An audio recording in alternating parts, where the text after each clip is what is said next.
அன்பு குழந்தையே, உன் வாழ்க்கையில் கஷ்டங்கள் துரத்தி அடிக்கிறது அல்லவா? வறுமை உன்னை வாட்டி வதைத்து கொண்டு இருக்கின்றது.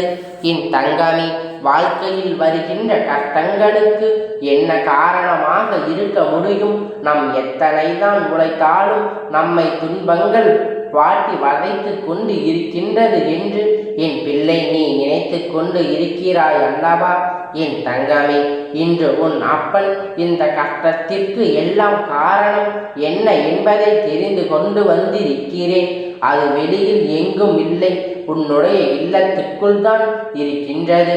உன் இல்லத்தில் நடக்கின்ற சில தவறுகளால் தான் உனக்கு வறுமை உன்னை விட்டு பிரியாமல் உன்னோடு இருந்து கொண்டு இருக்கின்றது என்பதை புரிந்து கொண்டேன். நான் இப்பொழுது உன்னோடு பேச வந்திருக்கிறேன். என் தங்கமே, உன் வாழ்க்கையில் வறுமை என்பது உன்னோடு ஒட்டி பிறந்தது போல என்னாலும் தொடர்ந்து கொண்டு இருக்கின்றது. அப்பன் என்று உனக்காக அதனை உணர்த்துவதற்காகத்தான் இங்கு வந்திருக்கிறேன். என் தங்கமே, நான் சொல்லி முடிக்கும் முன்பே நீ நிச்சயமாக இதுவெல்லாம் உன் வாழ்க்கையில் நடந்து கொண்டு இருக்கிறது என்பதை நீ புரிந்து கொள்வாய். ஏனென்றால் அப்பன் காரணமில்லாமல் உன்னிடத்தில் எதையும் கொண்டு வந்து சேர்ப்பது கிடையாது. உனக்கு எந்த பிரச்சனையாக இருந்தாலும், ஏதாவது உனக்கு நடக்கின்றதே, அது நல்ல விஷயங்களாக இருந்தாலும் சரி, கெட்ட விஷயங்களாக இருந்தாலும் சரி, அதை முன்கூட்டியே உன்னிடத்தில் சொல்லி விடுவதற்காகத்தான் உன் அப்பன் வந்திருக்கிறேன். என் தங்கமே, உன்னிடத்தில் அதை பற்றி நான் முழுமையாக சொல்லுகின்றேன். இவையெல்லாம் நீ நிச்சயமாக இன்று இரவுக்குள் தெளிவாக புரிந்து கொண்டு நாளையில் இருந்து இந்த தவறினை நீ ஒரு நாளும் செய்யக்கூடாது. என் தங்கமே, வறுமைக்கு வழிவகுக்க கூடிய இந்த தவறுகள் உன்னுடன் இல்லத்தில் நடந்து கொண்டு இருக்கிறது என்றால் அது உண்மைதான். ஏனென்றால் நானே அதனை கண்கூடாக கண்டு விட்டேன் அல்லவா? உன்னுடைய இல்லத்தில் நான் இருக்கும் பொழுது உன்னுடைய குடும்பத்தில் இருப்பவர்களும் நீயும் கூட சில நேரத்தில் இந்த விஷயத்தை செய்கின்றாய். இதை செய்யக்கூடாது என்று சிலரும் தெரிந்திருக்கும். ஆனால் அந்த நேரத்தில் செய்கின்ற பொழுது அதை மறந்து விடுகின்றார்கள். தன் செய்வது தவறு என்பதை அதன் பின்னால் உணர்வது கிடையாது. நம்முடைய இல்லத்தில் தெய்வங்களை குடிமாற வைக்க வேண்டும் என்றால், தெய்வங்கள் உன் இல்லத்தில் நிரந்தரமாக இருக்க வேண்டும் என்றால், அவர்களுக்கு பிடிக்காத சில விஷயங்களை நீ ஒருபோதும் செய்யக்கூடாது. நீ நன்றாக இருக்க வேண்டும் என்றுதான் அவர்கள் உணர்ந்து ஆசீர்வாதத்தை வழங்குகிறார்கள். அந்த நேரத்தில் நீ அவர்களை அவமதிக்கும் விதமாக நடந்து கொண்டால் அது அவர்களுக்கு மனவேதனையை கொடுத்துவிடும். அப்படியே அங்கிருந்து சென்று விடுவார்கள். என் தங்கமே, அப்பன் சொல்கின்ற தெய்வங்கள் யாரெல்லாம் தெரியுமா? உன்னுடைய குடும்பத்தில் வறுமை இல்லாமல் இருக்கவும், செல்வ செழிப்போடு இருக்கவும் உனக்கு துணையாக இருக்கக்கூடியவர்கள் லட்சுமி தேவியானவரும் குபேரனும் தான். என் தங்கமே, இவர்கள் இருவரையும் ஒரு நாளும் அவமதித்து விடாது. அதற்கு அப்பன் சொல்கின்ற இந்த விஷயத்தை எல்லாம் உன்னுடைய இல்லத்தில் நடத்தி கொண்டு இருக்கின்றாய் என்று ஒரு முறை சோதித்து பார். என் குழந்தையை, உப்பு ஒருபோதும் நீ கீழே சிந்திவிடக்கூடாது. ஏனென்றால் அது மகாலட்சுமியின் அவமதிப்பதாக அர்த்தமாகும்.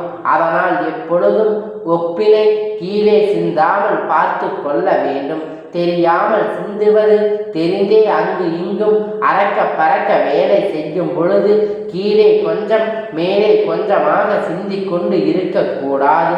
உப்பினை கையில் எடுக்கும் பொழுது லட்சுமி தேவியலானவளுடைய அம்சம் என்ற எண்ணத்தை மனதில் வைத்து கொண்டு அதனை பொறுமையாக கையாள வேண்டும். ஆனால் அது உன்னுடைய சமையலுக்கு அளவோடு போய் சேரும் என்பதை நீ மறந்து விடாதே. என் தங்கமே, அதுபோல நல்லெண்ணெய், ஏலக்காய், மிளகு, கடுகு இதையெல்லாம் நீ கீழே சிந்திவிடக்கூடாது. ஏனென்றால் இது சனி பகவானை அவமதிப்பதற்கு சமமாகும். இவையெல்லாம் சனி பகவானுக்கு உகந்த பொருட்கள் அல்லவா? அதனால் சிந்தக்கூடாது. அது அவரை அவமதிப்பதற்கு சமம். அதுபோல சாதத்தை பாத்திரத்தில் இருந்து கரண்டி உரசும் வரை சத்தம் கேட்கும்படி துடைத்து வலித்து எடுக்கக்கூடாது. இது அன்னபூரணி ஆகும். அன்னபூரணி அன்னபுவனேஸ்வரி நீ அவமதிப்பதற்கு இது சமமாகும் என்பதை முதலில் நீ புரிந்து கொள்ள வேண்டும்.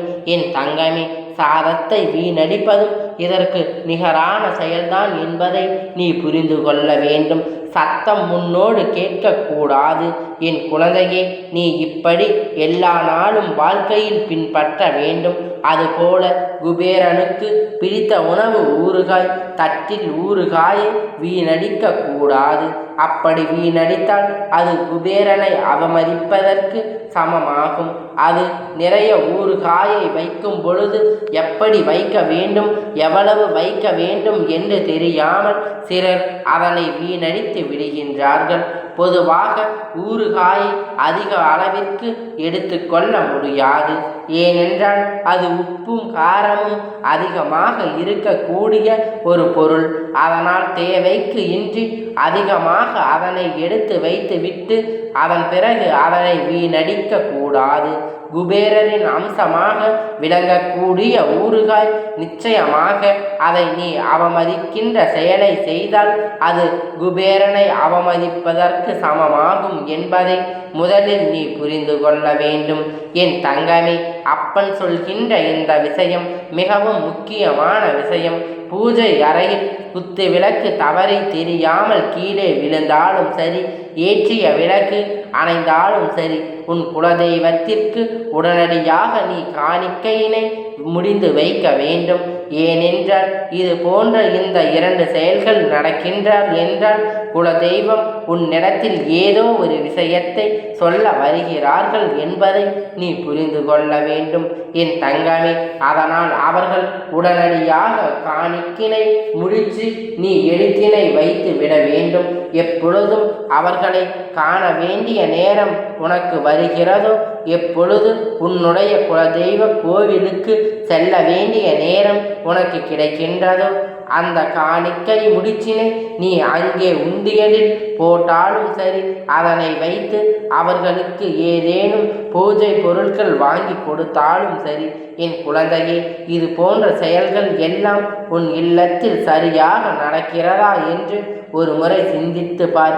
என் தங்கமே, ஏற்றிய தீபம் அணைந்தால் வருத்தப்பட தேவையில்லை. குழந்தை, தெய்வம் உன்னை காண வேண்டும் என்று நினைக்கிறார் என்பதை நீ இப்பொழுது புரிந்து கொள்ள வேண்டும். எப்பொழுதும் காணிக்கை முடிச்சுகளை உடனடியாக அந்த நேரத்திலே நீ முடிந்து வைத்து குலதெய்வத்தின் பெயரை சொல்லி அவர்களை மனதார வணங்கி அதனை செய்தால் போதும். என் தங்கமே, இப்படியெல்லாம் உன்னுடைய இல்லத்தில் சில தவறுகள் தொடர்ந்து நடந்து கொண்டு இருக்கிறது. முக்கியமாக இதில் குறிப்பாக நடக்கக்கூடிய விஷயம், சாதத்தின் கரண்டின் அடியில் படும் வரை சத்தம் போட்டு வலித்து எடுப்பது. என் தங்கமே, அங்கே இருக்கின்ற 1-2 பற்கைகளை அப்படியே விட்டுவிடு. என் தங்கமே, அப்பன் அந்த சாதத்தை நான் அப்படியே எடுக்கவில்லை என்றால் அது வீணாகத்தானே போகும் என்று நீ நினைக்கலாம். என் தங்கமே, அது அப்படி அல்ல.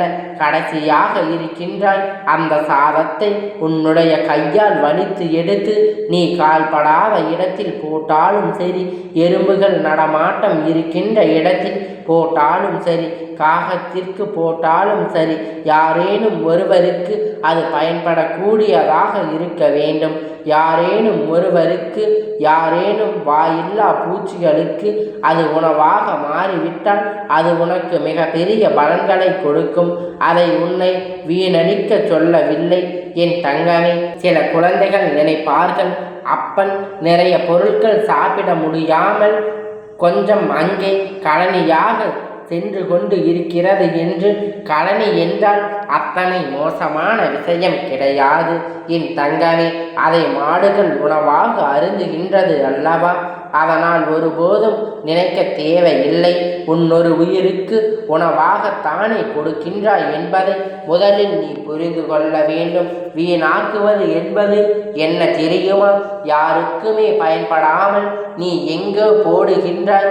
அப்படி நடக்கும் பொழுது அந்த இடத்தில்தான் இந்த தவறு ஏற்படுகின்றது. யாருக்கும் அது பலன் கொடுப்பது கிடையாது என்பதை அப்பொழுது நீ புரிந்து கொள்வாய். அதை அவர்கள் யாருமே உண்டு பலன் கிடைக்காமல் போவார்கள்.